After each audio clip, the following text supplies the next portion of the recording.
Hello friends, எல்லோரும் எப்படி இருக்கீங்க?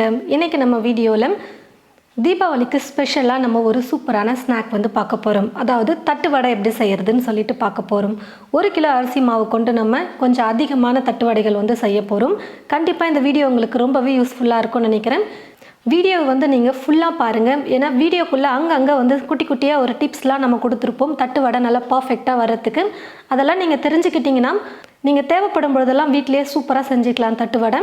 ஒரு முறை வீடியோ நீங்கள் ஃபுல்லாக பார்த்துட்டிங்கனாலே போதும், நல்லா பர்ஃபெக்டாக எப்படி தட்டு வடை செய்கிறதுன்னு உங்களுக்கே தெரிஞ்சிடும். அதுக்கப்புறம் நீங்களே உங்களுடைய வீட்டில் எந்த ஒரு வீடியோவும் பார்க்காமலே அழகாக சரியான அளவுகளை கொண்டு தட்டு வடை செய்யலாம். வாங்க இப்போ தீபாவளிக்கு ஸ்பெஷலாக ஒரு சூப்பரான தட்டை வந்து எப்படி செய்கிறதுன்னு பார்க்கலாம். ஸ்டவ்வை பற்ற வச்சுக்கிட்டு ஸ்டவ் மேலே ஒரு கடாய் வச்சுருக்கேன். கடாய் நல்லா சூடு இருந்ததும் ஜவ்வரிசி 100 கிராம் சேர்த்துக்க போகிறேன்.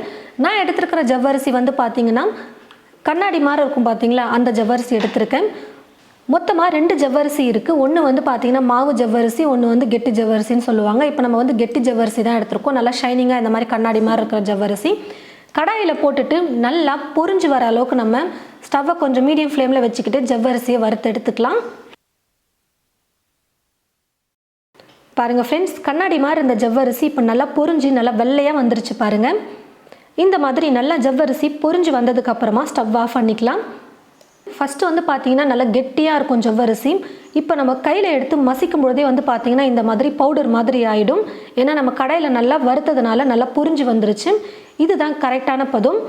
நம்ம ப்ரெஸ் பண்ணும்போது நல்லா உடஞ்சி வரணும். அந்த அளவுக்கு நீங்கள் வந்து ஜவ்வரிசியை கடாயில் வறுத்துக்கோங்க. 50 கிராம் கடலைப்பருப்பை 1 மணி நேரம் தண்ணியில் ஊற வச்சு எடுத்து வச்சுருக்கேன். ஒரு மிக்ஸி ஜார் எடுத்துக்கிட்டு இந்த மிக்ஸி ஜாரில் ஒரு 12 வரமிளகாவை நான் சேர்த்துருக்கேன். காரத்துக்கு தேவையான அளவுக்கு நீங்கள் சேர்த்துக்கலாம். 12 வரமிளகா சேர்த்திங்கனாலே கரெக்டாக இருக்கும். கூடவே 2 கைப்பிடி அளவுக்கு பூண்டு வந்து தோலோடு நான் வந்து சுத்தம் பண்ணி எடுத்து வச்சுருக்கேன், அதை சேர்த்துக்கிறேன்.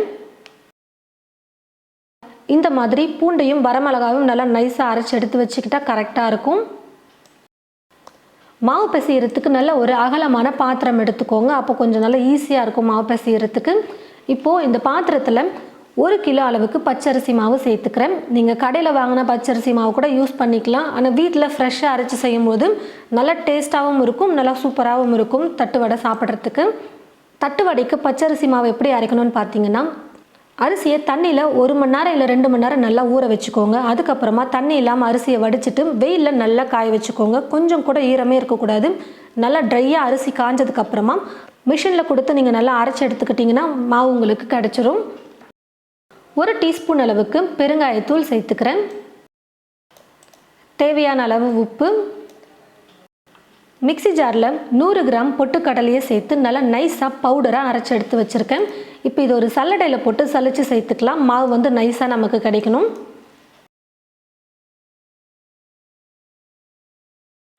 இப்போ இது எல்லாத்தையும் கொஞ்சம் லைட்டாக கலந்து கொடுத்துட்டு அதுக்கப்புறமா நம்ம வறுத்து எடுத்து வச்சுருக்கிற இந்த ஜவ்வரிசியை சேர்த்துக்கலாம். கூடவே அரைச்சி வச்சுருக்கிற பூண்டு மிளகாவை சேர்த்துட்டு ஊற வச்ச கடலைப்பருப்பையும் சேர்த்துட்டு வெண்ணெயை சேர்த்துக்க போகிறேன். ஒரு 6-7 ஸ்பூன் அளவுக்கு வெண்ணெயை வந்து சேர்த்துக்கோங்க.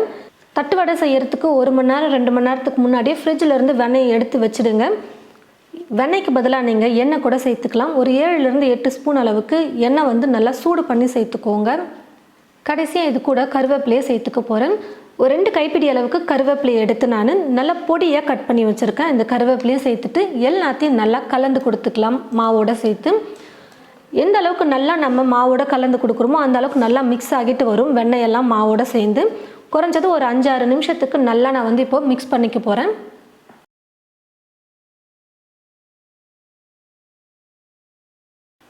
பாருங்கள் ஃப்ரெண்ட்ஸ், எல்லாத்தையும் சேர்த்து நல்லா கலந்து கொடுத்தாச்சு அரிசி மாவோட சேர்த்து.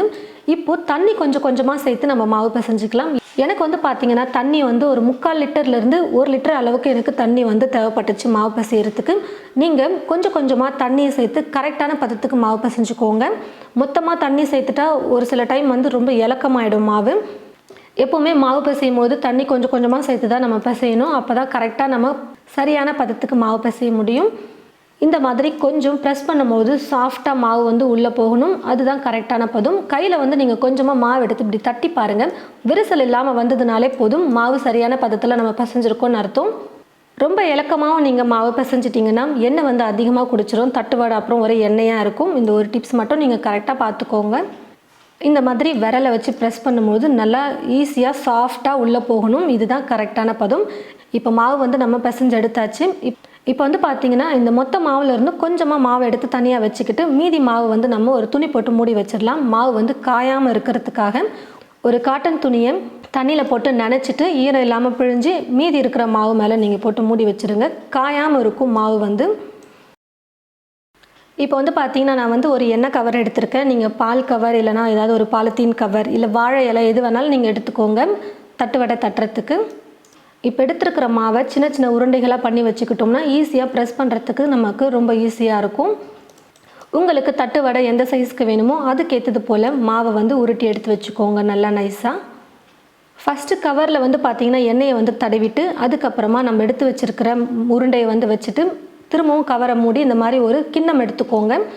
நல்லா ஃப்ளாட்டாக இருக்கிற மாதிரி ஒரு பாக்ஸ் இல்லை டிஃபன் பாக்ஸ் எடுத்துக்கிட்டு இப்படி ப்ரெஸ் பண்ணும்போது நமக்கு ரவுண்டாக தட்டு வடை வந்து அழகாக கிடச்சிரும். ரொம்ப மொத்தமாக இருக்கக்கூடாது மாவு, நல்லா கொஞ்சம் மெல்லிசாக இருக்கிற மாதிரி தட்டி எடுத்துக்கோங்க.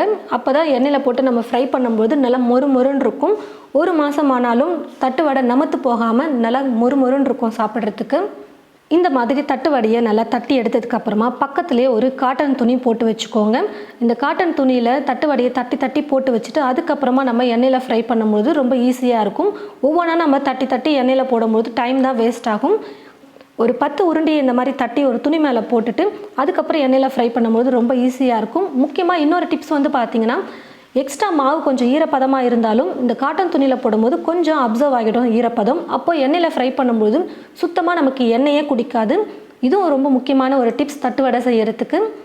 ஒரு 2-3 முறை உருண்டைகளை வச்சு நீங்கள் ப்ரெஸ் பண்ணதுக்கப்புறமா திரும்பவும் இந்த கவரில் எண்ணெயை லைட்டாக தடவிட்டு அதுக்கப்புறமா நம்ம உருண்டை பண்ணி வச்சுருக்கிற மாவு வச்சு இந்த மாதிரி ப்ரெஸ் பண்ணி தட்டு வடை செஞ்சு இந்த காட்டன் துணியில் போட்டு வச்சுக்கலாம்.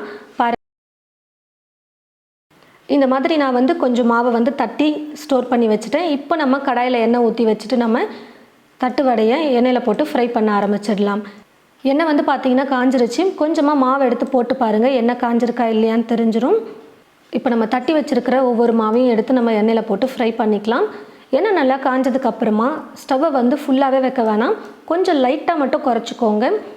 எண்ணெய் ரொம்ப காஞ்சிருச்சுன்னா சீக்கிரமாக தட்டு வடை கலர் மாறிடும், ஆனால் வெந்திருக்காது. கலர் மாறிடுச்சுன்னு சொல்லிட்டு நம்ம எடுத்துருவோம், ஆனால் தட்டு வடை மொறுன்னு இல்லாமல் போயிடும். கொஞ்சம் லைட்டாக தீயை குறைச்சி வச்சுட்டு நம்ம குக் பண்ணும்போது தட்டு வடை மேலேயும் நல்லா கலர் வந்துடும். அதுக்கப்புறம் தட்டு வடையும் வந்து பார்த்திங்கன்னா நல்லா மொறுன்னு இருக்கும் சாப்பிட்றதுக்கு. இந்த ஒரு டிப்ஸையும் நீங்கள் கரெக்டாக ஃபாலோ பண்ணிட்டீங்கன்னா தட்டு வடை உங்களுக்கு சூப்பராக பர்ஃபெக்டாக கிடச்சிரும். அப்பப்போ கரண்டி வச்சு திருப்பி கொடுத்துக்கிட்டே இருந்தோம்னா 2 பக்கமும் நல்லா வெந்து வரும்.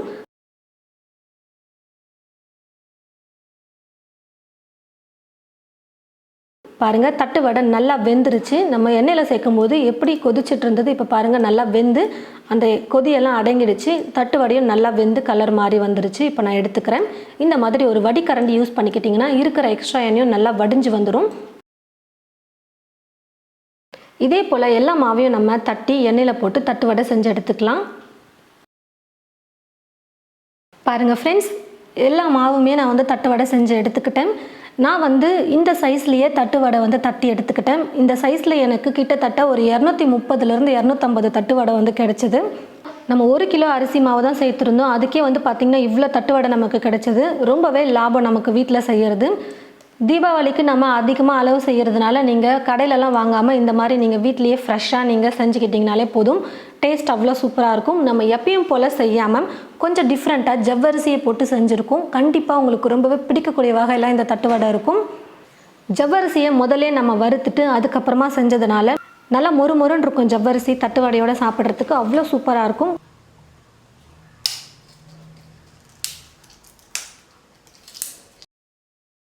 எண்ணெயே கொஞ்சம் கூட குடிக்கல பாருங்கள்.